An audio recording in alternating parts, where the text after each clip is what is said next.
ਸਤਿ ਸ਼੍ਰੀ ਅਕਾਲ ਜੀ। ਮੈਂ ਯੋਗੇਸ਼ ਗੁਰਨਾ ਤੇ ਤੁਸੀਂ ਦੇਖ ਰਹੇ ਹੋ ਇੰਡੋਜ਼ ਟੀਵੀ ਆਸਟ੍ਰੇਲੀਆ। ਦੋਸਤੋ, ਜਦੋਂ ਆਪਾਂ ਮਨਦੀਪ ਸਿੰਘ ਸਿੱਧੂ ਹੋਣਾ ਦੀ ਲਿਖੀ ਹੋਈ ਕਿਤਾਬ ਪੜ੍ਹਦੇ ਹਾਂ ਪੰਜਾਬੀ ਸਿਨੇਮੇ ਦਾ ਸਚਿੱਤਰ ਇਤਿਹਾਸ, ਜਿਹੜੀ ਕਿ ਇਸ ਵਕਤ ਮੇਰੇ ਹੱਥ 'ਚ ਆ ਤੇ ਮੈਂ ਅੱਗੇ ਵੀ ਕਈ ਵਾਰ ਇਸ ਬੁੱਕ ਦਾ ਜ਼ਿਕਰ ਕਰ ਚੁੱਕਿਆ, ਤਾਂ ਬੜੀਆਂ ਰੌਚਕ ਜਾਣਕਾਰੀਆਂ ਫਿਲਮ ਇੰਡਸਟਰੀ ਦੇ ਬਾਰੇ ਤਾਂ ਮਿਲਦੀਆਂ ਹੀ ਨੇ, ਬਟ ਜਿਨ੍ਹਾਂ ਲੋਕਾਂ ਦੀ, ਜਿਨ੍ਹਾਂ ਆਰਟਿਸਟਾਂ ਦੀ ਬਦੌਲਤ ਇਹ ਫਿਲਮ ਇੰਡਸਟਰੀ ਸਟਰੋਂਗ ਹੋਈ, ਉਹਨਾਂ ਦੇ ਬਾਰੇ ਵੀ ਕਾਫੀ ਵੱਡੀ ਜਾਣਕਾਰੀ ਸਾਨੂੰ ਹਾਸਿਲ ਹੁੰਦੀ ਹੈ। ਇਸ ਬੁੱਕ ਦੇ ਵਿੱਚੋਂ ਮੈਂ ਬਹੁਤ ਸਾਰੇ ਇਹੋ ਜਿਹੇ ਫਨਕਾਰ ਲੱਭੇ ਜਿਨ੍ਹਾਂ ਦੀ ਜ਼ਿੰਦਗੀ ਨੂੰ ਜਦੋਂ ਪੜ੍ਹਦੇ ਹਾਂ ਤਾਂ ਇੱਕ ਫਿਲਮ ਪ੍ਰੇਮੀ ਹੋਣ ਦੇ ਨਾਤੇ, ਇੱਕ ਫਿਲਮ ਆਰਟਿਸਟ ਹੋਣ ਦੇ ਨਾਤੇ ਬਹੁਤ ਵੱਡੀਆਂ ਪ੍ਰੇਰਨਾਦਾਇਕ ਚੀਜ਼ਾਂ ਦੇ ਬਾਰੇ ਸਾਨੂੰ ਪਤਾ ਲੱਗਦਾ ਹੈ। ਤੇ ਅੱਜ ਇੱਕ ਇੱਦਾਂ ਦੀ ਹੀ ਸ਼ਖਸੀਅਤ ਕੋਲ ਮੈਂ ਬੈਠਾ ਜਿਨ੍ਹਾਂ ਨੇ ਆਪਣਾ ਸਾਰਾ ਜੀਵਨ ਕ੍ਰੀਏਟਿਵ ਤੌਰ ਤੇ, ਐਜ਼ ਐਨ ਆਰਟਿਸਟ ਦੇ ਤੌਰ ਤੇ, ਪ੍ਰੋਡਿਊਸਰ ਦੇ ਤੌਰ ਤੇ ਫਿਲਮਾਂ ਦੇ ਨਾਲ ਜੋੜ ਕੇ ਰੱਖਿਆ ਤੇ ਫਿਲਮਾਂ ਦੇ ਲੇਖੇ ਆਲਮੋਸਟ ਆਪਣੀ ਸਾਰੀ ਜ਼ਿੰਦਗੀ ਲਾ ਦਿੱਤੀ ਹੈ ਤੇ 70 ਦੇ ਦੌਰ ਤੋਂ ਲੈ ਕੇ ਅੱਜ ਦੇ ਦੌਰ ਤੱਕ ਉਹ ਫਿਲਮਾਂ ਦੇ ਵਿੱਚ ਸਰਗਰਮ ਨੇ। ਤੇ ਬਹੁਤ ਸਾਰੀਆਂ ਘੱਟ ਇਹੋ ਜਿਹੀਆਂ ਸ਼ਖਸੀਅਤਾਂ ਨੇ ਜਿਹੜੀਆਂ 70 ਤੋਂ ਐਕਟਿਵ ਹੋਈਆਂ ਤੇ ਅੱਜ ਟਿਲ ਡੇਟ ਤੱਕ ਉਹ ਫਿਲਮਾਂ ਦੇ ਵਿੱਚ ਐਕਟਿਵ ਨੇ। ਤੇ ਅੱਜ ਇੱਕ ਇੱਦਾਂ ਦੀ ਹੀ ਸ਼ਖਸੀਅਤ ਮੇਰੇ ਨਾਲ ਵਿਜੇ ਟੰਡਨ ਸਰ ਮੌਜੂਦ ਨੇ, ਜਿਨ੍ਹਾਂ ਨੇ ਫਿਲਮਾਂ ਦੇ ਵਿੱਚ ਐਂਟਰੀ ਤਾਂ 1973 ਤੋਂ ਹੀ ਮਾਰ ਦਿੱਤੀ ਸੀ ਤੇ ਮਨਦੀਪ ਸਿੰਘ ਸਿੱਧੂ ਉਹਨਾਂ ਦੀ ਇਸ ਕਿਤਾਬ ਦੇ ਵਿੱਚ ਜ਼ਿਕਰ ਹੈ। ਤੇ ਤੁਸੀਂ ਦੇਖ ਸਕਦੇ ਹੋ ਕਿ ਬੜੀ ਯੰਗ ਤੇ ਟੈਲੈਂਟਡ ਨਜ਼ਰ ਇੱਥੇ ਫੋਟੋ ਦੇ ਵਿੱਚ ਆ ਰਹੇ ਨੇ। ਤੇ ਮਾਂ ਦਾ ਲਾਡਲਾ ਪਹਿਲੀ ਫਿਲਮ ਸੀ ਇਹਨਾਂ ਦੀ ਤੇ ਐਜ਼ ਅ ਹੀਰੋ 70 ਦਾ ਦਹਾਕਾ ਇਹਨਾਂ ਨੇ ਦੇਖਿਆ ਤੇ ਫਿਰ 80 ਦੇ ਦਹਾਕੇ ਵਿੱਚ ਬੜੇ ਜ਼ਬਰਦਸਤ ਵਿਲਨ ਦੇ ਕੈਰੈਕਟਰ ਵੀ ਇਹਨਾਂ ਨੇ ਨਿਭਾਏ ਤੇ ਉਸ ਤੋਂ ਬਾਅਦ ਲਗਾਤਾਰ ਫਿਲਮਾਂ ਦੇ ਵਿੱਚ ਵੱਖ-ਵੱਖ ਕੈਰੈਕਟਰਾਂ ਦੇ ਵਿੱਚ ਨਜ਼ਰ ਆਉਂਦੇ ਰਹੇ। ਸੋ ਅਪਕਮਿੰਗ ਜਿਹੜੀ ਫਿਲਮ ਇਹਨਾਂ ਦੀ ਆ ਰਹੀ ਹੈ ਉਹ ਖਤਰੇ ਦਾ ਘੁੱਗੂ, ਜਿਹੜੀ ਕਿ ਸਾਨੂੰ ਬੜੀ ਜਲਦੀ ਦੇਖਣ ਨੂੰ ਮਿਲਣੀ, ਉਹਦੇ ਵਿੱਚ ਨਜ਼ਰ ਆਉਣ ਵਾਲੇ ਨੇ ਤੇ ਹੁਣ ਵਾਲੇ ਦੌਰ ਦੀਆਂ ਫਿਲਮਾਂ 'ਚ ਵੀ ਇਹ ਲਗਾਤਾਰ ਨਜ਼ਰ ਆ ਰਹੇ ਨੇ। ਇਹਨਾਂ ਨਾਲ ਕਰਦੇ ਹਾਂ ਕੁਝ ਖਾਸ ਗੱਲਾਂ ਤੇ ਦੇਖਦੇ ਹਾਂ ਕਿ ਕੀ ਸਾਨੂੰ ਅੱਜ ਇਹਨਾਂ ਵੱਲੋਂ ਸਿੱਖਣ ਨੂੰ ਮਿਲਦਾ ਹੈ। ਸਤਿ ਸ਼੍ਰੀ ਅਕਾਲ ਸਰ, ਸਵਾਗਤ ਹੈ। ਸਤਿ ਸ਼੍ਰੀ ਅਕਾਲ ਜੀ। ਦੁਨੀਆ ਭਰ 'ਚ ਵਸਦੇ ਮੇਰੇ ਪੰਜਾਬੀ ਵੀਰੋ, ਭੈਣੋ, ਭਰਾਵੋ, ਮੇਰੀ ਪਿਆਰ ਭਰੀ ਸਤਿ ਸ਼੍ਰੀ ਅਕਾਲ। ਸੋ ਟੰਡਨ ਸਰ, 70 ਦੇ ਦਹਾਕੇ ਦੇ ਤੁਸੀਂ ਹੀਰੋ ਹੋ ਤੇ ਅੱਜ ਤੱਕ ਫਿਲਮਾਂ ਦੇ ਵਿੱਚ ਸਰਗਰਮ ਹੋ। ਜਦੋਂ ਤੁਸੀਂ 73 ਦੇ ਵਿੱਚ ਐਜ਼ ਅ ਹੀਰੋ ਲਾਂਚ ਹੋਏ ਉਸ ਦੌਰ ਦੇ ਵਿੱਚ ਕੀ ਤੁਹਾਡੇ ਮਨ 'ਚ ਉਸ ਟਾਈਮ ਖਿਆਲਾਤ ਸੀ? ਕਦੇ ਸੋਚਿਆ ਸੀ ਕਿ ਵਿਜੇ ਟੰਡਨ ਹੀਰੋ ਬਣ ਗਏ ਜਾਂ ਇਹ ਤੁਹਾਡਾ ਲਾਈਫ ਦਾ ਏਮ ਸੀ ਕਿ ਹਾਂ ਮੈਂ ਫਿਲਮਾਂ 'ਚ ਹੀ ਜਾਣਾ? ਨਹੀਂ, ਇਹ ਮੇਰਾ ਏਮ ਇਹੀ ਸੀ ਕਿ ਫਿਲਮਾਂ 'ਚ ਹੀ ਜਾਣਾ, ਕਿ ਔਰ ਇੱਕ ਜਿਹੜਾ ਮੇਰਾ ਇੱਕ ਨਿਸ਼ਚੈ ਸੀਗਾ, ਮੈਂ ਚੰਡੀਗੜ੍ਹ ਪੜ੍ਹਦਾ ਸੀ ਗੁਰੂ ਗੋਬਿੰਦ ਸਿੰਘ ਕਾਲਜ। 1970 'ਚ ਮੈਂ ਐਕਟਰ ਬਣ ਗਿਆ ਜੀ। ਕਾਲਜ ਪੜ੍ਹਦੇ ਪੜ੍ਹਦੇ ਮੈਂ ਐਕਟਰ ਬਣ ਗਿਆ। ਸਰਦਾਰ ਇੰਦਰਜੀਤ ਹਸਨਪੁਰੀ, ਜਿਹੜੇ ਗੀਤ ਬਹੁਤ ਮਸ਼ਹੂਰ ਨੇ, ਗੜਵਾ ਲੈ ਦੇ ਚਾਂਦੀ ਦਾ ਜੀ, ਉਹਨੇ ਫਿਲਮ ਬਣਾਈ ਤੇਰੀ ਮੇਰੀ ਇੱਕ ਜ਼ਿੰਦੜੀ ਜੀ। ਤੇ ਉਹ ਚੰਡੀਗੜ੍ਹ ਸਾਡਾ ਡਰਾਮਾ ਦੇਖਣ ਆਏ, ਜਿਹੜਾ ਮੇਰ ਮਿੱਤਰ ਔਰ ਅਸੀਂ ਰਲ ਕੇ ਕੀਤਾ ਸੀਗਾ। ਡਰਾਮੇ ਦਾ ਨਾਂ ਸੀ ਲਾਡਲਾ ਜੀ। ਤੇ ਸਾਡੀ ਐਕਟਿੰਗ ਬਹੁਤ ਅੱਛੀ ਲੱਗੀ ਉਹਨਾਂ ਨੂੰ। ਫਿਰ ਉਹਨਾਂ ਨੇ ਮਿੱਤਲ ਸਾਹਿਬ ਨੂੰ ਤੇ ਮੈਨੂੰ ਆਪਣੀ ਇਸ ਫਿਲਮ 'ਚ ਚਾਂਸ ਦਿੱਤਾ। ਔਰ ਇਹ ਦੱਸਣਾ ਚਾਹੁੰਦਾ ਕਿ ਤੇਰੀ ਮੇਰੀ ਇੱਕ ਜ਼ਿੰਦੜੀ, ਵਰਿੰਦਰ, ਮੇਰ ਮਿੱਤਲ ਔਰ ਮੇਰੀ, ਇਹ ਤਿੰਨਾਂ ਦੀ ਪਹਿਲੀ ਫਿਲਮ ਸੀ। ਕੀ ਬਾਤ ਹੈ ਜੀ। ਉਸ ਤੋਂ ਬਾਅਦ ਫਿਰ ਕੀ ਹੋਇਆ ਕਿ ਫਿਲਮ ਉਹ ਬੰਦੀ ਲੇਟ ਹੋ ਗਈ, ਕਈ ਸਾਲ ਲੱਗ ਗਏ। ਧਰਮਿੰਦਰ ਭਾਜੀ ਸੀਗੇ, ਰਜਿੰਦਰ ਕੁਮਾਰ ਜੀ ਸੀਗੇ, ਔਰ ਸਭ ਨਾਲ ਕੰਮ ਕਰਨ ਦਾ ਮੌਕਾ ਮਿਲਿਆ।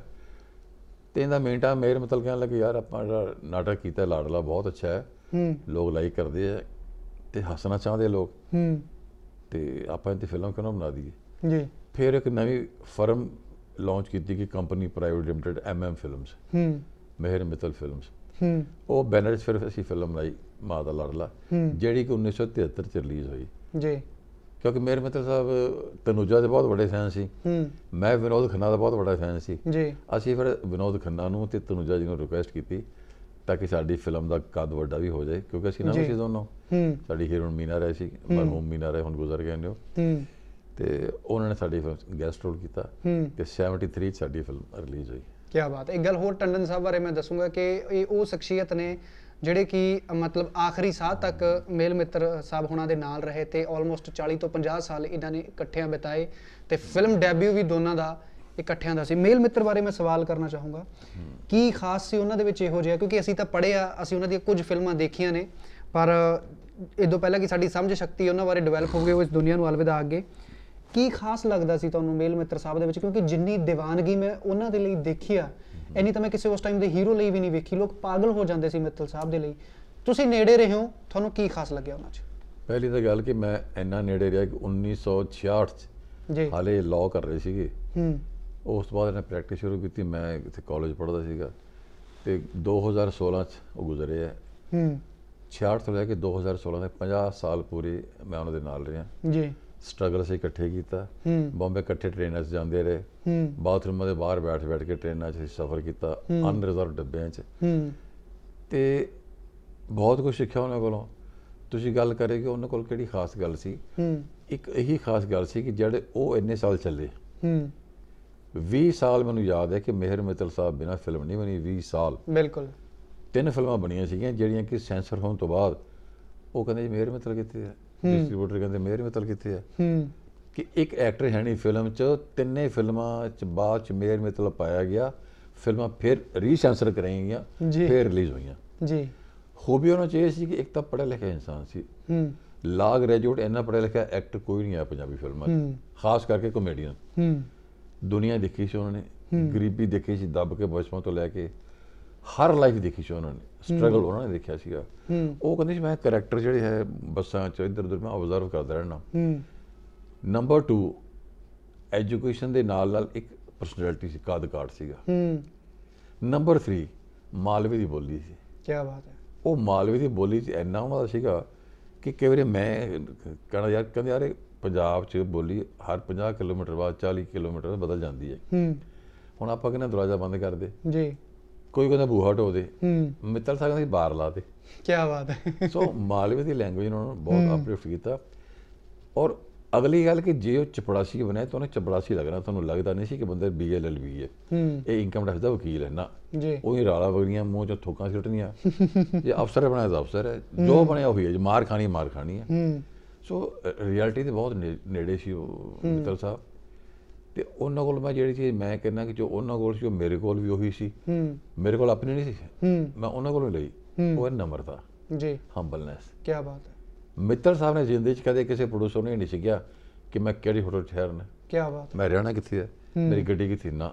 ਉਹ ਕਹਿੰਦੇ ਮੈਨੂੰ ਸਿੱਧਾ ਇੱਕ ਸਿੰਪਲ ਜਿਹਾ ਕਮਰਾ ਦੇ ਦਿਓ, ਬਾਥਰੂਮ ਹੋਵੇ ਨਾਲ, ਮੈਂ ਉੱਥੇ ਰਹਿ ਲੂੰ। ਕਮਰੇ ਘੱਟ ਹੈ ਤੇ ਮੈਂ ਤੇ ਵਿਜੇ ਟੰਡਨ ਅਸੀਂ ਇਕੱਠੇ ਰਹਿ ਲਾਂਗੇ ਜੀ। ਕਦੀ ਕਿਸੇ ਗੱਲ ਕਰਕੇ ਪੈਸਿਆਂ ਕਰਕੇ ਕਦੀ ਨਹੀਂ ਸੀ ਉਹ ਕਦੀ ਅੜੇ।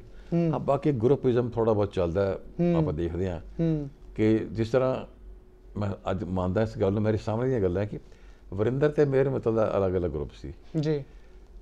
ਕਿਸੇ ਵਜ੍ਹਾ ਕਰਕੇ ਦੋਨੋਂ ਆਪਸ ਵਿੱਚ ਇਹਨਾਂ ਦਾ ਇੱਕ ਦੂਜੇ ਨਾਲ ਕੰਮ ਕੀਤਾ ਇਹਨਾਂ ਨੇ, ਲੇਕਿਨ ਮਜਬੂਰੀ 'ਚ ਕੀਤਾ ਕਈ ਜਗ੍ਹਾ। ਕਿਉਂਕਿ ਵਰਿੰਦਰ ਕਹਿੰਦਾ ਸੀ ਕਿ ਮਿਹਰ ਮਿੱਤਲ ਮੈਂ ਤੁਹਾਨੂੰ ਤਾਂ ਲੈਂਦਾ ਕਿਉਂਕਿ ਤੁਹਾਡੇ ਬਿਨਾਂ ਮੇਰਾ ਚੱਲਦਾ ਨਹੀਂ, ਉਹੀ ਗੱਲਾਂ ਸੀਗੀਆਂ। ਲੇਕਿਨ ਹਾਸਾ ਖੇਡਾ ਹੀ ਹੁੰਦਾ ਸੀ, ਕੋਈ ਦੁਸ਼ਮਣੀ ਨਹੀਂ ਸੀ। ਤੇ ਇਸੇ ਕਰਕੇ ਕਿਉਂਕਿ ਮੈਂ ਮਿੱਤਲ ਸਾਹਿਬ ਦਾ ਬੰਦਾ ਸੀ, ਇਸੇ ਕਰਕੇ ਮੈਨੂੰ ਵਰਿੰਦਰ ਨੇ ਆਪਣੀ ਫਿਲਮ 'ਚ ਕੰਮ ਨਹੀਂ ਦਿੱਤਾ, ਇਹ ਮਿੱਤਲ ਸਾਹਿਬ ਦਾ ਬੰਦਾ। ਸੋ ਕਈ ਗੱਲਾਂ ਹੁੰਦੀਆਂ, ਇਹ ਉਦੋਂ ਚਲੇ ਗਏ। ਲੇਕਿਨ ਵਰਿੰਦਰ ਅਦਰਵਾਈਜ਼ ਕੰਮ ਤੋਂ ਇਲਾਵਾ ਬਹੁਤ ਅੱਛਾ ਇਨਸਾਨ ਸੀ, ਬੜਾ ਅੱਛਾ ਦੋਸਤ ਸੀਗਾ। ਉਹਦੇ ਕੋਲੋਂ ਬਹੁਤ ਕੁਝ ਸਿੱਖਿਆ, ਉਹਨੇ ਪੰਜਾਬੀ ਸਿਨੇਮਾ ਨੂੰ ਬਹੁਤ ਚੱਕਿਆ। ਲੇਕਿਨ ਵੱਡੇ ਤੋਂ ਵੱਡੇ ਮੇਕਰ ਦਾ, ਭਾਵੇਂ ਉਦੋਂ ਪੰਜਾਬੀ ਫਿਲਮਾਂ 'ਚ ਮਿਹਰ ਮਿੱਤਲ ਦੇ ਸਾਹਿਬ ਦੇ ਨਾਲ ਮਨੋਜ ਕੁਮਾਰ ਜੀ ਆਏ, ਧਰਮਿੰਦਰ ਭਾਜੀ ਆਏ, ਅਮਿਤਾਭ ਬੱਚਨ ਆਏ। ਮਿੱਤਲ ਸਾਹਿਬ ਨੇ ਫਿਲਮ ਨਹੀਂ ਬੁਲਾਈ ਬਾਬੂ, ਤੇ ਅਮਿਤਾਭ ਬੱਚਨ ਜੀ ਨੇ ਗੈਸਟ ਰੋਲ ਕੀਤਾ। ਲੋਕ ਕਹਿੰਦੇ ਸੀ ਇਹ ਪਹਿਲੀ ਪੰਜਾਬੀ ਫਿਲਮ ਹੈ, ਇਹ 'ਚ 2 ਅਮਿਤਾਭ ਬੱਚਨ ਹੈ, ਮਿਹਰ ਮਿੱਤਲ ਇੱਕ ਹੋ ਜੀ। ਲੇਕਿਨ ਹਰੇਕ ਬੰਦਾ ਇਹਨਾਂ ਨਾਲ ਕੰਮ ਕਰਕੇ ਮੈਂ ਨਹੀਂ ਵੇਖਿਆ ਕਿ ਪਹਿਲਾ ਟੇਕ ਓਕੇ ਕੀਤਾ ਹੋਵੇ। ਜਿਉਂ ਹੀ ਬੋਲਦੇ ਸੀ ਐਕਟਰ ਹੱਸ ਪੈਂਦਾ ਸੀ, ਧਰਮਿੰਦਰ ਭਾਜੀ ਵੀ, ਮਨੋਜ ਕੁਮਾਰ ਵੀ, ਅਮਿਤਾਭ ਬੱਚਨ ਵੀ। ਕਈ ਰਿਟੇਕ ਕਰਾਉਣੇ ਪੈਂਦੇ ਸੀ ਵੀ ਯਾਰ ਇਹ ਬੰਦਾ ਇਹ ਕਰਦਾ, ਇਹ ਕਿੱਥੋਂ ਲੈ ਤੁਸੀਂ। ਸੋ ਐਨੀਵੇ ਉਹਨਾਂ ਕੋਲ ਬਹੁਤ ਕੁਝ ਸਿੱਖਿਆ। ਉਹ ਸ਼ਾਇਦ ਉਹਨਾਂ ਸਿਖਾਇਆ ਕਿ ਹੰਬਲ ਰਹੋ ਲਾਈਫ 'ਚ, ਇਹ ਦੁਨੀਆ ਨਹੀਂ ਜਾਣੀ ਆ। ਅੱਜ ਮਿੱਤਲ ਸਾਹਿਬ ਚਲੇ ਗਏ, ਇੰਨਾ ਕੰਮ ਕਰਕੇ ਛੱਡ ਗਏ, ਪਿੱਛੇ ਹੋਰ ਆ ਗਏ, ਕਿੰਨੇ ਨਵੇਂ ਐਕਟਰ ਆ ਗਏ ਜੀ, ਕਿ ਕਾਕਾ ਜ਼ਿੰਦਗੀ 'ਚ ਹੰਬਲ ਨਹੀਂ। ਉਹਨੇ ਗੱਲ ਮੈਨੂੰ ਕਹੀ ਸੀ, ਕਹਿੰਦੇ ਵਿਜੇ ਟੰਡਨ ਯਾਦ ਰੱਖੀ, ਤੁਸੀਂ ਕੌੜਾ ਬੋਲ ਕੇ ਸ਼ਹਿਦ ਨਹੀਂ ਵੇਚ ਸਕਦੇ, ਕੀ ਬਾਤ ਹੈ, ਤੇ ਮਿੱਠਾ ਬੋਲ ਕੇ ਮਿਰਚਾਂ ਵੇਚ ਲਓ। ਬਿਲਕੁਲ, ਡੈਫੀਨੇਟਲੀ। ਤੇ ਉਹ ਚੀਜ਼ ਹੰਬਲਨੈਸ ਮੇਰੀ ਉਹੀ ਹੈ, ਇਸੇ ਕਰਕੇ ਲੋਕ ਮੈਨੂੰ ਪਿਆਰ ਕਰਦੇ ਆ ਜੀ। ਤੇ ਮੇਰਾ ਨਹੀਂ ਖਿਆਲ ਕਿ ਜਦੋਂ ਮੈਂ ਸ਼ੁਰੂ ਕੀਤੀਆਂ ਫਿਲਮਾਂ 'ਚ ਕੰਮ ਕਰਨਾ ਉਦੋਂ ਦਾ ਕੋਈ ਬੰਦਾ ਹੁਣ ਹੋਵੇ। ਡੈਫੀਨੇਟਲੀ ਕੁਛ ਆਪਣੀ ਉਮਰ ਹੰਢਾ ਕੇ ਤੁਰ ਗਏ। ਲੇਕਿਨ ਮੇਰਾ ਖਿਆਲ ਹੈ ਕਿ ਅੱਜ ਇਸ ਇੰਡਸਟਰੀ 'ਚ ਮੈਂ ਹਰੇਕ ਸਿੰਗਰ ਨਾਲ ਕੰਮ ਕੀਤਾ, ਹਰੇਕ ਹੀਰੋ ਨਾਲ ਕੰਮ ਕੀਤਾ, ਆਲਮੋਸਟ ਹਰੇਕ ਹੀਰੋਇਨ ਨਾਲ, ਹਰੇਕ ਡਾਇਰੈਕਟਰ ਨਾਲ ਕੰਮ ਕੀਤਾ।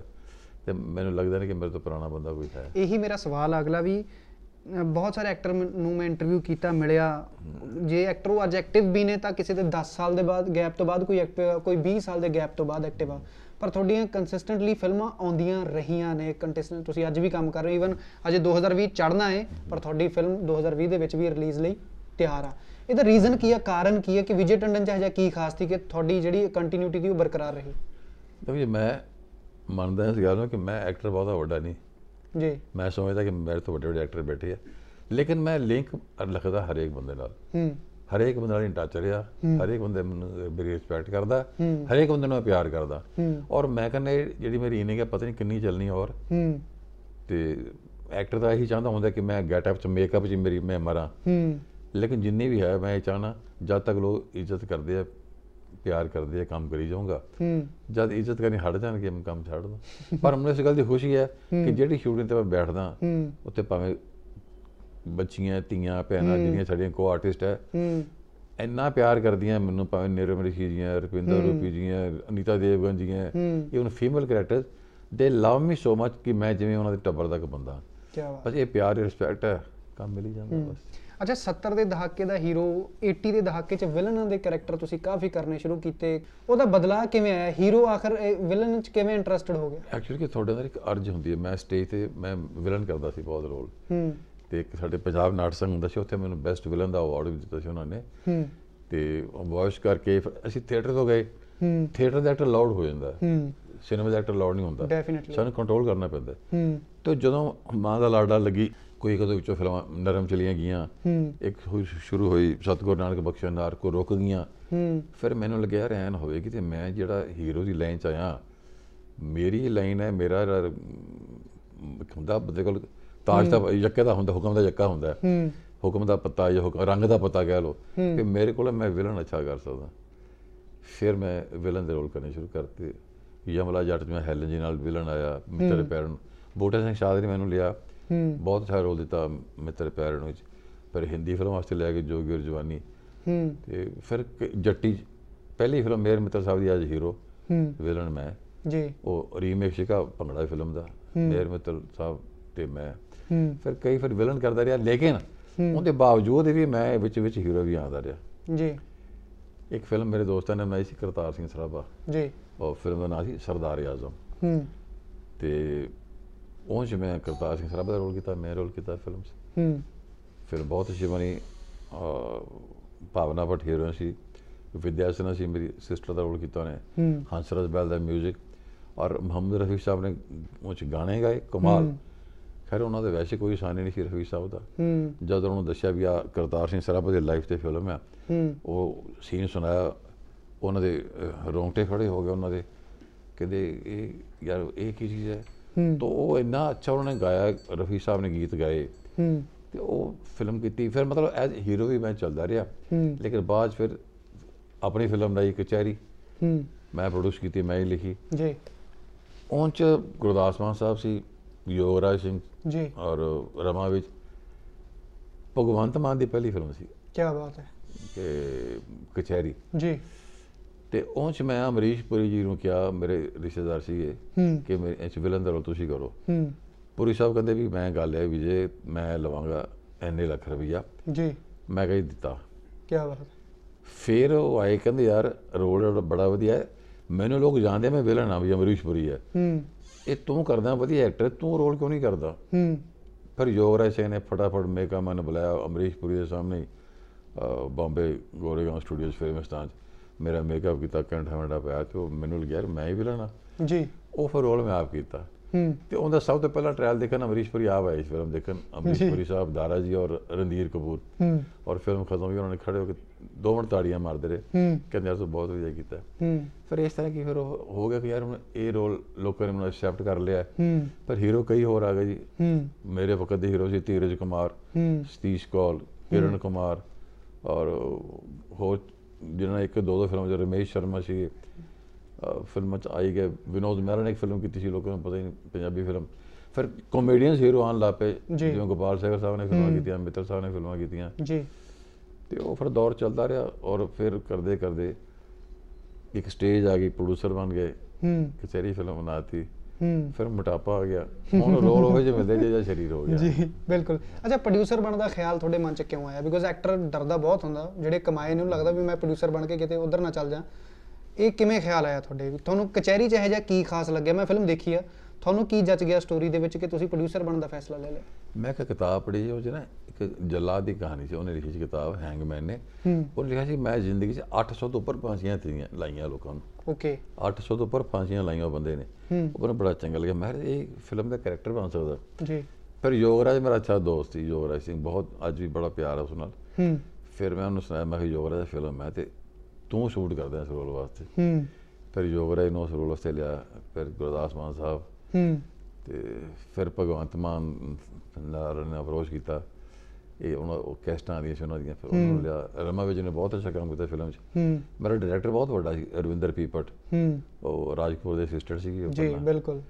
ਤੇ ਮੈਂ ਰਵਿੰਦਰ ਪੀਪਟ ਨੂੰ 75,000 ਸਾਈਨ ਕੀਤਾ ਸੀ ਐਜ਼ ਅ ਡਾਇਰੈਕਟਰ ਜੀ। ਤੇ ਜਦ ਫਿਲਮ ਦੇਖੀ ਮੈਂ ਕਿਹਾ ਇੰਨੀ ਵਧੀਆ ਫਿਲਮ, ਮੈਂ ਕਿਹਾ ਪੀਪਟ ਤੂੰ ਹਜ਼ਾਰਾਂ ਦਾ ਡਾਇਰੈਕਟਰ ਨਹੀਂ, ਤੂੰ ਲੱਖਾਂ ਦਾ ਡਾਇਰੈਕਟਰ ਹੈ। ਲੋ ਮੈਂ ਫਿਲਮ ਖਤਮ ਹੋਣ ਤੋਂ ਬਾਅਦ 25,000 ਹੋਰ ਵਧਾ ਕੇ ਲੱਖ ਕਰਤਾ। ਕੀ ਬਾਤ ਹੈ। ਮੈਂ ਕਿਹਾ ਤੁਸੀਂ ਇੰਨਾ ਵਧੀਆ ਡਾਇਰੈਕਟਰ, ਇੰਨਾ ਵਧੀਆ ਕੰਮ ਕੀਤਾ। ਬਾਕੀ ਗੁਰੂ ਮਹਾਰਾਜ ਦੀ ਬਖਸ਼ਿਸ਼ ਸੀਗੀ, ਹਰ ਬੰਦਾ ਮਿਹਨਤ ਕਰਦਾ ਹੈ, ਤੁਸੀਂ ਮਿਹਨਤ ਕਰਦੇ ਹੋ, ਹਰ ਬੰਦਾ ਮਿਹਨਤ ਕਰਦਾ ਹੈ ਜੀ, ਲੇਕਿਨ ਮਿਲਦਾ ਗੁਰੂ ਮਹਾਰਾਜ ਦੀ ਬਖਸ਼ਿਸ਼ ਨਾਲ। ਬਿਲਕੁਲ। ਮੇਰਾ ਤਾਂ ਉਸ ਵਾਹਿਗੁਰੂ ਤੇ ਸੱਚੇ ਪਾਤਸ਼ਾਹ ਤੇ ਬਹੁਤ ਵੱਡਾ ਭਰੋਸਾ ਹੈ, ਉਹਨਾਂ ਨੇ ਮੈਨੂੰ ਐਡਾ ਵੱਡਾ ਅਵਾਰਡ ਦਵਾਇਆ, ਨਵਾਜਿਆ। ਬਿਲਕੁਲ। ਮੈਂ ਜਗਰਾਉਂ ਸ਼ਹਿਰ ਦਾ ਰਹਿਣ ਵਾਲਾ ਬੰਦਾ, ਜਿੱਥੇ ਉਹ ਲਾਲਟੈਨ ਬਾਲ ਕੇ ਚਲੇ ਜਾਂਦੇ ਸੀ ਸ਼ਾਮ ਨੂੰ ਲਾ ਕੇ ਪੌੜੀ, ਉਸ ਵੇਲੇ ਆਪੇ ਪੁੱਜ ਜਾਂਦੀ ਸੀ, ਬੱਤੀ ਨਹੀਂ ਸੀ ਹੁੰਦੀ ਸਾਡੇ ਘਰੇ। ਤੇ ਜਦੋਂ ਲਾਟੂ ਆਇਆ ਤਾਂ ਮੈਂ ਪਹਿਲਾ ਲਫ਼ਜ਼ ਊੜਾ ਸਿੱਖਿਆ ਲਿਖਿਆ, ਪੰਜਾਬੀ ਨਾਲ ਸ਼ੁਰੂ ਤੋਂ ਇੰਨਾ ਸੀਗਾ ਜੀ। ਗੁਰੂ ਘਰ ਜਾਣਾ, ਗੁਰੂ ਘਰ ਦੀ ਮਿਹਰ ਹੈ, ਬਸ ਨਿਤਨੇਮ ਕਰੀਦਾ, ਜਿਵੇਂ ਬਾਬੇ ਨੇ ਚਲਾਣਾ ਪੌਦੇ ਚੱਲ। ਅੱਛਾ, ਇੱਕ ਹੋਰ ਬੜਾ ਇੰਪੋਰਟੈਂਟ ਸਵਾਲ, ਜਦੋਂ ਪੰਜਾਬ ਡਿਸਟਰਬ ਹੋਇਆ 80s ਦੇ 90s ਦੇ ਦੌਰ ਦੇ ਵਿੱਚ, ਉਦੋਂ ਬਹੁਤ ਸਾਰੇ ਐਕਟਰ ਫਿਲਮਾਂ ਛੱਡ ਗਏ ਸੀ ਤੇ ਬਹੁਤਾਂ ਨੂੰ ਇਹ ਆਸ ਹੋ ਗਈ ਸੀ ਕਿ ਹੁਣ ਫਿਲਮਾਂ ਬਣਦੀਆਂ ਨਹੀਂ, ਸਾਡਾ ਸਿਨੇਮਾ ਰੁਕ ਗਿਆ ਸੀ, ਖਤਮ ਹੋ ਗਿਆ ਸੀ, ਤੇ ਬਹੁਤ ਲੋਕਾਂ ਦਾ ਕਰੀਅਰ ਵੀ ਉਸ ਟਾਈਮ ਖਤਮ ਹੋ ਗਿਆ, ਉਹਨਾਂ ਨੇ ਕੋਈ ਹੋਰ ਰਾਹ ਚੁਣ ਲਏ। ਤੁਸੀਂ ਉਸ ਟਾਈਮ ਕੀ ਸੋਚਦੇ ਸੀ? ਤੁਹਾਡੇ ਮਨ 'ਚ ਖਿਆਲ ਹੈਗਾ ਸੀ ਕਿ ਸਿਨੇਮਾ ਦੁਬਾਰੇ ਰਿਵਾਈਵ ਕਰੂਗਾ ਜਾਂ ਨਹੀਂ ਕਰੂਗਾ? ਉਹਨਾਂ ਟਾਈਮਾਂ 'ਚ as an actor, as an artist ਕੀ ਖਿਆਲ ਮਨ 'ਚ ਚੱਲਦੇ ਸੀ? ਸਰ ਸਾਨੂੰ ਹੋਰ ਕੁਝ ਆਉਂਦਾ ਹੀ ਨਹੀਂ ਜੀ। ਜੇ ਤੁਹਾਡਾ ਕੰਮ ਘੱਟ ਹੈ, ਫੁਲਕਾ ਘੱਟ ਖਾ ਲਓ। ਅੱਛਾ ਟੰਡਨ ਸਰ, ਇੱਕ ਸਵਾਲ ਹੋਰ ਕਿ ਨੈਸ਼ਨਲ ਅਵਾਰਡ ਕਚਹਿਰੀ ਨੂੰ ਮਿਲਿਆ, ਇਹ ਸੋਚਿਆ ਸੀ, ਮਾਈਂਡ 'ਚ ਆਇਆ ਸੀ ਕਿ ਮੈਂ ਜੋ ਬਣਾ ਰਿਹਾ ਇਹਨੂੰ ਇੱਕ ਦਿਨ ਨੈਸ਼ਨਲ ਅਵਾਰਡ ਵੀ ਮਿਲ ਜੂਗਾ? ਮੇਰੀ ਖਾਹਿਸ਼ ਵੀ ਸੀ ਔਰ ਉਮੀਦ ਵੀ ਸੀ ਵੀ ਮਿਲ ਸਕਦਾ ਹੈ, ਕਿਉਂਕਿ ਬੜੀ ਤੁਹਾਨੂੰ ਦੱਸਾਂ, ਮੈਂ ਨੀਟ ਐਂਡ ਕਲੀਨ ਫਿਲਮ ਬਣਾਈ ਜੀ। ਇਹ ਸ਼ਾਇਦ ਕਿਸੇ ਨੂੰ ਪਤਾ ਨਹੀਂ ਕਿ ਉਹਦੇ ਡਿਊਟ ਗਾਣਾ ਸੀ ਕਾਮੇਡੀ Song ਮੇਰ ਮਿੱਤਲ ਦਾ, ਜੀ, ਜਿਹੜਾ ਸਰਦੂਲ ਔਰ ਨੂਰੀ ਨੇ ਗਾਇਆ ਸੀ। ਜੀ। ਅਸੀਂ ਗਾਣਾ ਸ਼ੂਟ ਕੀਤਾ, ਉਹਨਾਂ ਦਿਨਾਂ 'ਚ ਮੇਰਾ 3.5 ਲੱਖ ਰੁਪਇਆ ਲੱਗਿਆ। ਜੀ। ਜਦ ਫਿਲਮ ਦੇਖੀ ਮੈਂ ਲੱਗਿਆ ਮੈਂ ਫਿਲਮ ਬਣਾਈ ਹੈ ਨੈਸ਼ਨਲ ਅਵਾਰਡ ਵਾਸਤੇ, ਇਹ ਫਿਲਮ ਜਾਰੀ ਜਦ ਕਾਮੇਡੀ Song ਆਉਂਦਾ ਮਿੱਤਲ ਸਾਹਿਬ ਦੀ ਕਾਮੇਡੀ, ਉਹ ਗਾਣਾ ਸਟੈਂਡਰਡ ਥੱਲੇ ਹੋ ਜਾਂਦਾ ਫਿਲਮ, ਜੀ। ਫਿਰ ਚੱਕਣਾ ਔਖਾ ਹੋ ਜਾਂਦਾ। ਮੈਂ ਚੱਕ ਕੇ ਗਾਣਾ ਕੱਟਦਾ। ਓਕੇ। ਮਤਲਬ ਮਿੱਤਲ ਸਾਹਿਬ ਜਿਹਨਾਂ ਨਾਲ ਮੈਂ 50 ਸਾਲ ਰਿਹਾ, ਮੇਰੇ ਨਾਲ ਗੁੱਸੇ ਹੋ ਗਏ। ਉਹ ਕਹਿੰਦੇ ਕੰਜਰਾ ਲੋਕੀ ਮੈਨੂੰ ਸੱਦ ਕੇ ਮੇਰੇ ਗਾਣੇ ਪਾਉਂਦੇ ਆ, ਫਿਲਮਾਂ ਰਿਲੀਜ਼ ਹੋਣ ਤੋਂ ਬਾਅਦ, ਸੈਂਸਰ ਹੋਣ ਤੋਂ ਬਾਅਦ, ਵੀ ਮੇਰੇ ਮਿੱਤਲ ਦਾ ਗਾਣਾ ਪਾ, ਤੂੰ ਮੇਰਾ ਗਾਣਾ ਕੱਟਦਾ। ਕਿੰਨੀ ਦੇਰ ਮੇਰੇ ਨਾਰਾਜ਼ ਵੀ ਰਹੇ। ਜਦੋਂ ਇਨਾਮ ਮਿਲ ਗਿਆ ਤੇ ਫਿਰ ਮੈਂ ਕਿਹਾ ਮਿੱਤਲ ਸਾਹਿਬ ਆਹ ਪੰਗਾ ਸੀਗਾ। ਉਹ ਕਹਿੰਦੇ ਨਹੀਂ ਯਾਰ ਠੀਕ ਹੈ, ਤੈਨੂੰ ਅਵਾਰਡ ਤਾਂ ਮਿਲ ਗਿਆ, ਪਰ ਮੇਰੀ ਨਾਰਾਜ਼ਗੀ ਰਹੂਗੀ। ਚਲੋ, ਸੋ ਇਸ ਕਰਕੇ ਮੈਨੂੰ ਤਾਂ ਪੱਕੀ ਉਮੀਦ ਸੀ ਕਿ ਮੈਂ ਇੱਕ ਬੜਾ ਅੱਛਾ ਸਬਜੈਕਟ ਲੈ ਕੇ, ਅੱਛਾ ਇੱਕ ਥਾਟ ਲੈ ਕੇ ਕਚਹਿਰੀ ਕੋਰਟ, ਕਿਉਂਕਿ ਜਦ ਨੈਸ਼ਨਲ ਅਵਾਰਡ ਮਿਲਦਾ ਇਹ ਕੁਝ ਨਹੀਂ ਦੇਖਦੇ, ਇਹਦੇ ਤੁਹਾਡਾ ਮੁੱਦਾ ਕੀ ਹੈ, ਕੰਟੈਂਟ ਕੀ ਹੈ, ਡੈਫੀਨਿਟਲੀ ਕੀ ਕਹਿਣਾ ਚਾਹੁੰਦੇ ਹੋ। ਤੇ ਮੇਰਾ ਥੋੜਾ ਸੀਗਾ ਥਾਟ, ਮੇਰਾ ਕੰਟੈਂਟ ਉਹ ਉਸ ਚੀਜ਼ ਨੂੰ ਮਿਲਿਆ, ਕਰਨਾ ਹੀ ਕਰਨਾ। ਅੱਛਾ, ਅੱਜ ਦੇ ਸਿਨੇਮੇ ਨੂੰ ਤੁਸੀਂ ਕਿਵੇਂ ਦੇਖਦੇ ਹੋ as a senior actor, senior producer, ਕਿ ਜਿਸ ਤਰੀਕੇ ਨਾਲ ਅੱਜ ਦਾ ਸਿਨੇਮਾ ਸਾਡਾ ਬਹੁਤ ਰਫ਼ਤਾਰ ਨਾਲ ਫਿਲਮਾਂ ਬਣ ਰਹੀਆਂ ਨੇ, ਹੁਣ ਤੁਹਾਡਾ ਕੀ ਵਿਚਾਰ ਅੱਜ ਦੇ ਸਿਨੇਮੇ ਨੂੰ, ਕੀ ਸਲਾਹ, ਕੋਈ ਸੁਜੈਸ਼ਨ ਐਜ਼ ਅ ਸੀਨੀਅਰ ਤੁਸੀਂ ਦੇਣਾ ਚਾਹੋਗੇ? ਦੇਖੋ ਜਿਹੜਾ ਪੰਜਾਬੀ ਸਿਨੇਮਾ ਹੁਣ ਸਾਰਾ ਹੀ ਪੰਜਾਬ ਆ ਗਿਆ ਜੀ। ਬੰਬੇ ਨਾ ਤਾਂ ਲੈਬੋਰਟਰੀਆਂ ਦੀ ਲੋੜ ਹੈ, ਕਿਉਂਕਿ ਨੈਗੇਟਿਵ ਤੇ ਫਿਲਮ ਬਣਦੀ ਨਹੀਂ। ਬਿਲਕੁਲ। ਐਕਟਰ ਸਾਰੇ ਪੰਜਾਬ 'ਚ ਆ ਗਏ, ਹੀਰੋ ਸਾਰੇ ਕੈਨੇਡਾ ਚਲੇ ਗਏ ਇੱਥੋਂ ਆਲਮੋਸਟ। ਡੈਫੀਨਿਟਲੀ। ਤੇ ਹੁਣ ਇਹ ਵੀ ਗੱਲ ਡਿਮਾਂਡ ਐਂਡ ਸਪਲਾਈ ਦੀ ਹੈ ਜੀ। ਬਿਲਕੁਲ। ਹੁਣ ਲੋਕ ਕਹਿੰਦੇ ਕਾਮੇਡੀ ਚਾਹੀਦੀ, ਹਰ ਬੰਦਾ ਟੈਨਸ਼ਨ ਲਈ ਫਿਰਦਾ। ਉਹ ਕਹਿੰਦਾ ਹਰ ਘਰ ਘਰ ਚ ਰੋਣਾ, 2-3 ਘੰਟੇ ਹੱਸ ਕੇ ਆਈਏ। ਤੁਸੀਂ ਦੇਖੋ ਮੋਸਟਲੀ 90% ਫਿਲਮਾਂ ਕਾਮੇਡੀ ਬਣ ਰਹੀਆਂ। ਬਿਲਕੁਲ। ਪਹਿਲਾਂ ਕਾਮੇਡੀਅਨ ਸੀਗੇ, ਖਰੈਤੀ ਪੰਗਾ ਸੀ, ਮੇਰ ਮਿੱਤਰ ਸੀ, ਮਜਨੂ ਸੀ, ਵੀ ਗੋਪਾਲ ਸੀ, ਗੋਪਾਲ ਸਹਿਗਲ ਸੀ, ਉਦੋਂ ਵੀ ਕਾਮੇਡੀ ਹੁੰਦੀ ਸੀ, ਲੇਕਿਨ ਉਹ ਇੱਕ ਆਪਣੇ ਪ੍ਰਪੋਰਸ਼ਨੈਲਿਟੀ ਜਿੰਨੀ ਥੋੜੀ ਚਾਹੀਦੀ। ਹੁਣ ਕਾਮੇਡੀ ਸਾਡਾ ਮੇਨ ਮੁੱਦਾ ਹੋ ਗਿਆ। ਹਰ ਬੰਦਾ ਸੋਚਦਾ ਸ਼ਾਇਦ ਉਹਨੂੰ ਲੱਗਦਾ ਟੈਨਸ਼ਨਾਂ ਵੱਧ ਗਈਆਂ, ਡਿਪਰੈਸ਼ਨ ਵੱਧ ਗਿਆ ਲੋਕਾਂ ਦੇ, ਹੱਸੀ ਖੇਡੀ ਹੈ। ਬਿਲਕੁਲ। ਹੁਣ ਦੇਖੋ ਜਿਹਨੇ ਸੀਰੀਅਲ ਚੱਲਦੇ ਟੀਵੀ ਤੇ, ਉੱਥੇ ਵੀ ਕੋਈ ਸਟੋਰੀ ਵਾਲੇ ਸੀਰੀਅਲ ਘੱਟ ਚੱਲਦੇ ਆ, ਜਿਹੜੀ ਸਟੈਂਡਿੰਗ ਕਾਮੇਡੀ ਜਿਹੜੀ ਹੈ ਉਹ ਸ਼ੋਅ ਹੈ, ਉਹੀ ਕਾਮਯਾਬ ਹੈ ਜੀ। ਤਾਂ ਬਦਲ ਗਿਆ ਪੰਜਾਬੀ ਸਿਨੇਮਾ, ਕਿ ਲੋਕ ਹੱਸਣਾ ਖੇਡਣਾ ਚਾਹੁੰਦੇ ਆ। ਇਹਦੇ ਇੰਨਾ ਜ਼ਰੂਰ ਹੋਇਆ ਕਿ ਕੰਪਰੋਮਾਈਜ਼ ਹੋਣ ਲੱਗ ਗਿਆ ਕੁਆਲਿਟੀ ਨਾਲ। ਇਹਨੇ ਫਿਲਮ 30 ਦਿਨਾਂ 'ਚ ਬਣਾਈ ਹੈ, ਮੈਂ 22 ਦਿਨਾਂ 'ਚ ਬਣਾਉਂਗਾ, ਮੈਂ 21 ਦਿਨਾਂ 'ਚ ਬਣਾਉਂਗਾ ਜੀ। ਮੈਂ ਹੁਣ ਇੱਕ ਫਿਲਮ ਕੀਤੀ ਹਾਲੇ ਪਿਛਲੇ ਹਫ਼ਤੇ ਖਤਮ, 21 ਦਿਨ 'ਚ ਫਿਲਮ ਬਣਾਤੀ ਉਹਨਾਂ ਨੇ ਪੰਜਾਬੀ ਦੀ, ਮੈਂ ਨਾਮ ਨਹੀਂ ਲੈਣਾ, ਪਰ ਉਹ ਤੁਹਾਨੂੰ ਕੁਆਲਿਟੀ ਚਾਹੀਦੀ ਥੋੜ੍ਹਾ ਜਿਹਾ ਹੋ ਜਾਏ। ਅੱਛਾ, ਜਿਹਨੇ ਬਣਾਈ ਉਹ ਕਹਿੰਦਾ ਅਸੀਂ ਤੁਹਾਨੂੰ ਦਿਖਾਵਾਂਗੇ, ਅਸੀਂ ਬਹੁਤ ਵਧੀਆ ਬਣਾਈ, ਹੋਰ ਜ਼ਿਆਦਾ ਵਧੀਆ ਬਣਾਈ ਹੋਵੇ ਜੀ। ਉਹ ਤਾਂ ਹੁੰਦੇ ਇਹ ਬਣਾਓ ਅੱਛਾ, ਮੇਨ ਜਿਹੜੀ ਟ੍ਰੈਜਡੀ ਇਹ ਹੈ, ਟ੍ਰੈਜਡੀ ਨਹੀਂ, ਇੱਕ ਨਵਾਂ ਟ੍ਰੈਂਡ ਕਿ ਅੱਜ ਫਿਲਮ ਦਾ ਮਹੂਰਤ ਹੈ, ਉਸੇ ਦਿਨ ਲਿਖਦੇ ਆ ਇਹ 6 ਮਹੀਨਿਆਂ ਨੂੰ ਇਸ ਤਰੀਕ ਰਿਲੀਜ਼ ਹੋਊਗੀ। ਹਾਂ ਬਿਲਕੁਲ, ਰਿਲੀਜ਼ ਡੇਟ ਪਹਿਲਾਂ ਆਉਣ ਲੱਗੀ, ਹੁਣ ਅੱਗੇ ਨਹੀਂ ਸੀ ਹੁੰਦਾ ਸੋ ਇਸ ਕਰਕੇ ਚਲੋ ਫਿਰ ਕੀ, ਅਸੀਂ ਐਕਟਰ ਬੰਦੇ ਆ ਭਰਾਵਾ, ਸਾਨੂੰ ਕੰਮ ਮਿਲਦਾ, ਸਾਨੂੰ ਰੋਟੀ ਮਿਲਦੀ ਹੈ, ਅਸੀਂ ਕਿਉਂ ਕਹੀਏ ਵੀ ਘੱਟ ਫਿਲਮਾਂ ਬਣਾਓ। ਸਹੀ ਹੈ, ਜਿੰਨੀਆਂ ਬੰਦੀਆਂ ਸਾਰੇ ਖੁਸ਼ ਰਹਿਣ, ਸਾਰੇ ਵਧੀਆ। ਅੱਛਾ ਸਰ, ਆਖਰੀ ਸਵਾਲ, ਬਹੁਤ ਕੁਛ, ਬਹੁਤ ਲੰਬਾ ਸਫ਼ਰ ਤੁਸੀਂ ਦੇਖ ਲਿਆ, ਬਹੁਤ ਕੁਛ ਲਾਈਫ 'ਚ ਦੇਖਿਆ, ਬਹੁਤ ਫਿਲਮਾਂ ਕਰ ਲਈਆਂ, ਬਣਾ ਵੀ ਲਈਆਂ, ਕੋਈ ਇੱਛਾ ਕੈਰੈਕਟਰ ਦੇ ਤੌਰ ਤੇ ਪੈਂਡਿੰਗ, ਜਾਂ ਕੋਈ ਇੱਛਾ ਜੋ ਜ਼ਿੰਦਗੀ ਦੀ ਪੈਂਡਿੰਗ ਹੋਵੇ ਜੋ ਵਿਜੇ ਟੰਡਨ ਹਜੇ ਕਰਨਾ ਚਾਹੁੰਦੇ ਨੇ, ਜਾਂ ਦਿਲ ਤੋਂ ਚਾਹੁੰਦੇ ਨੇ ਵੀ ਇਹ ਚੀਜ਼ ਹੋ ਜਾਵੇ? ਦੇਖੋ ਜੀ, ਕਰਨਾ ਤਾਂ ਮੇਰੇ ਘਰ ਦੇ ਵੀ ਚਾਹੁੰਦੇ ਕਿ ਮੈਂ ਡਾਇਰੈਕਟਰ ਬਣਾ ਜੀ, ਇੰਨਾ ਕੰਮ ਕੀਤਾ, ਲੇਕਿਨ ਕਈ ਵਾਰੀ ਹੌਸਲਾ ਨਹੀਂ ਹੁੰਦਾ, ਕਿਉਂਕਿ ਸਾਡੀ ਇੰਡਸਟਰੀ ਕੋਲ ਬਹੁਤ ਅੱਛੇ ਫਿਲਮ ਮੇਕਰ ਆ ਗਏ। ਅੱਜ ਦੇਖੋ ਗਿੱਪੀ ਗਰੇਵਾਲ ਦਾ ਸਟੈਂਡਰਡ ਕਿੱਥੇ ਪਹੁੰਚ ਗਿਆ, ਉਹਨੇ ਕਿੱਥੇ ਖੜਾ ਹੋਗਾ ਜਾ ਕੇ ਇੰਨੀ ਉਚਾਈਆਂ ਤੇ। ਅਨੁਰਾਗ ਸਿੰਘ, ਮੈਂ ਕੰਮ ਕੀਤਾ ਉਹਦੇ ਨਾਲ, ਜੱਟ ਐਂਡ ਜੂਲੀਅਟਸ, ਮਤਲਬ ਸ਼ਿਤੀ ਚੌਧਰੀ ਲਾਈਟ ਹਲਕੀ ਫੁਲਕੀ ਫਿਲਮਾਂ ਬਣਾਉਂਦਾ, ਇੰਨੇ ਵਧੀਆ ਵਧੀਆ ਡਾਇਰੈਕਟਰ ਆ ਗਏ, ਯੰਗ ਡਾਇਰੈਕਟਰਸ। ਇਸ ਕਰਕੇ ਮੇਰਾ ਉਹ ਹੌਸਲਾ ਨਹੀਂ ਪੈਂਦਾ। ਲੇਕਿਨ ਜਿਵੇਂ ਮੇਰੇ ਦਿਲ 'ਚ ਇੱਕ ਅਰਮਾਨ ਸੀ, ਯਾਰ ਮੈਨੂੰ ਸਭ ਤੋਂ ਬੜਾ ਅਵਾਰਡ ਮਿਲੇ ਆਪਣੇ ਮੁਲਕ ਦਾ, ਉਹ ਮੈਨੂੰ ਮਿਲਿਆ ਸਰਕਾਰ ਤੋਂ। ਔਰ ਸਰਕਾਰ ਤੋਂ ਮੈਂ ਇੱਕ ਅਵਾਰਡ ਹੋਰ, ਮੇਰੀ ਖਾਹਿਸ਼ ਹੈ, ਦਿਲੀ ਖਾਹਿਸ਼ ਹੈ ਜੀ, ਅਵਾਰਡ ਕਹਿ ਲਓ, ਰਿਵਾਰਡ ਕਹਿ ਲਓ, ਮੈਂ ਜਿਸ ਤਰ੍ਹਾਂ ਗੁਰੂ ਘਰ ਦਾ ਸੇਵਕ ਹਾਂ ਕਹਿ ਲਓ, ਗੁਰੂ ਘਰ ਦੇ ਕੁੱਤੇ ਹਾਂ ਆਪਾਂ, ਕਿ ਜਿਹੜਾ ਅੱਜ ਕੱਲ੍ਹ ਦਿਨਾਂ ਚੱਲ ਰਿਹਾ ਨਾ, ਕਿ ਜੋ ਕੁਰਬਾਨੀ ਗੁਰੂ ਗੋਬਿੰਦ ਸਿੰਘ ਮਹਾਰਾਜ ਨੇ ਕੀਤੀ ਆਪਣੇ ਪਰਿਵਾਰ ਦੀ, ਦੁਨੀਆ 'ਚ ਕੋਈ ਨਿਸ਼ਾਨੀ ਨਹੀਂ, ਕੋਈ ਮਿਸਾਲ ਨਹੀਂ, ਬਿਲਕੁਲ ਦੁਨੀਆ ਦੇ ਕਿਸੇ ਇਤਿਹਾਸ ਕੋਈ ਮਿਸਾਲ ਨਹੀਂ। ਆਪਣੇ ਫਾਦਰ ਸਾਹਿਬ ਤੋਂ, ਪਿਤਾ ਜੀ ਤੋਂ ਲੈ ਕੇ ਮਾਤਾ ਜੀ, ਬੱਚੇ, ਹਰ।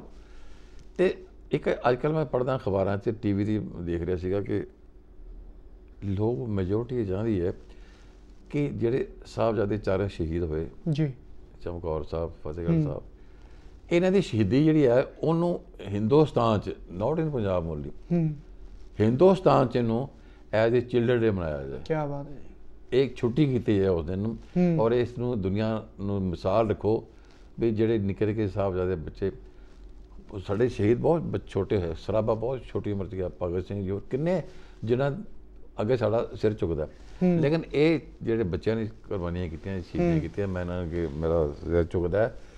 ਇਹ ਅਗਰ ਕਿਸੇ ਦਿਨ ਅਨਾਊਂਸਮੈਂਟ ਆ ਜਾਏ ਜੀ ਵੀ ਇਹ ਸ਼ਹੀਦੀ ਦਿਵਸ ਹੈ, ਇਹਨੂੰ ਚਿਲਡਰਨ ਡੇ ਮਨਾਇਆ ਜਾਏਗਾ ਹਿੰਦੁਸਤਾਨ 'ਚ ਜੀ, ਹਿੰਦੁਸਤਾਨ 'ਚ ਮਨਾਓਗੇ, ਦੁਨੀਆ ਆਪੇ ਵੱਡੇ ਬੈਠੇ ਬਾਹਰ ਪੰਜਾਬੀ ਉਹ ਇੰਨੇ ਖੁਸ਼ ਹੋਣੇ ਇਸ ਗੱਲ ਨੂੰ। ਅਤੇ ਮੇਰੇ ਖਿਆਲ ਮੇਰੇ ਵਾਸਤੇ ਇਹ ਖੁਸ਼ਖਬਰੀ ਉਸ ਤੋਂ ਕਿਤੇ ਕਈ ਲੱਖ ਗੁਣਾ ਵੱਧ ਹੋਊਗੀ ਜਦੋਂ ਮੈਨੂੰ ਇਹ ਖੁਸ਼ਖਬਰੀ ਮਿਲੀ ਸੀ ਕਿ ਮੈਨੂੰ ਨੈਸ਼ਨਲ ਅਵਾਰਡ ਮਿਲਿਆ। ਕੀ ਬਾਤ ਹੈ ਜੀ, ਬਾਕੀ ਗੁਰੂ ਮਹਾਰਾਜ ਮਿਹਰ ਕਰੇ, ਅਰਦਾਸ ਹੈ ਪਰਮਾਤਮਾ ਅੱਗੇ, ਆਪੇ ਵਾਹਿਗੁਰੂ ਆਪੇ ਕਰਨਾ। ਕੀ ਬਾਤ ਹੈ ਜੀ, ਬੜੀ ਸੋਹਣੀ ਗੱਲ ਕਹੀ ਹੈ ਜੀ ਆਖਰ ਦੇ ਵਿੱਚ ਟੰਡਨ ਸਾਹਿਬ ਨੇ, ਕਿ ਇਦੋਂ ਵੱਡਾ ਕਹਿ ਲਓ ਕਿ ਇਦੋਂ ਵੱਡੀ ਸ਼ਹਾਦਤ ਇਤਿਹਾਸ ਦੇ ਵਿੱਚ ਨਹੀਂ ਮਿਲਦੀ, ਜੋ ਕਿ ਆਪਾਂ ਇਹਨਾਂ ਦਿਨਾਂ ਦੇ ਵਿੱਚ, ਜਿਨ੍ਹਾਂ ਦਿਨਾਂ ਦੇ ਵਿੱਚ ਇੰਟਰਵਿਊ ਕਰ ਰਹੇ ਹਾਂ, ਦਸੰਬਰ ਦੇ ਦਿਨਾਂ ਦੇ ਵਿੱਚ, ਜਦੋਂ ਵੱਡੇ ਤੇ ਛੋਟੇ ਸਾਹਿਬਜ਼ਾਦਿਆਂ ਨੂੰ ਦੀ ਸ਼ਹੀਦੀ ਹੋਈ। ਔਰ ਅੱਜ ਦਾ ਦਿਨ ਸੀ ਜੀ, ਤੇ ਅੱਜ ਦਾ ਹੀ ਦਿਨ ਸੀ ਜਦੋਂ ਸਾਹਿਬਜ਼ਾਦਿਆਂ ਨੂੰ ਸਰਹੰਦ ਵਿਖੇ ਨੀਹਾਂ ਦੇ ਵਿੱਚ ਚਿਣਿਆ ਗਿਆ।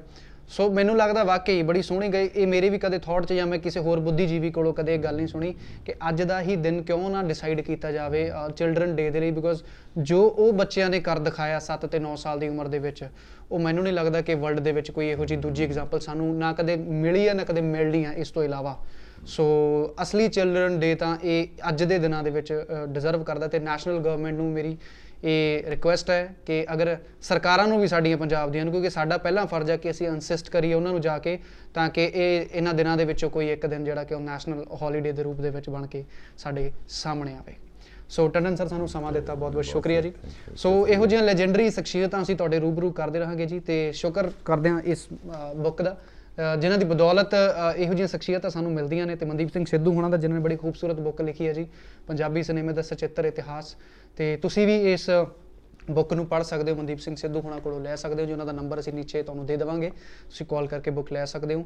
ਤੇ ਇਸ ਖਾਸ ਮੁਲਾਕਾਤ ਦੇ ਵਿੱਚ ਫਿਲਹਾਲ ਇੰਨਾ ਹੀ। ਤੁਸੀਂ ਜੁੜੇ ਰਹਿਣਾ ਇੰਡੋਜ਼ TV ਆਸਟ੍ਰੇਲੀਆ ਦੇ ਨਾਲ। ਸਤਿ ਸ਼੍ਰੀ ਅਕਾਲ।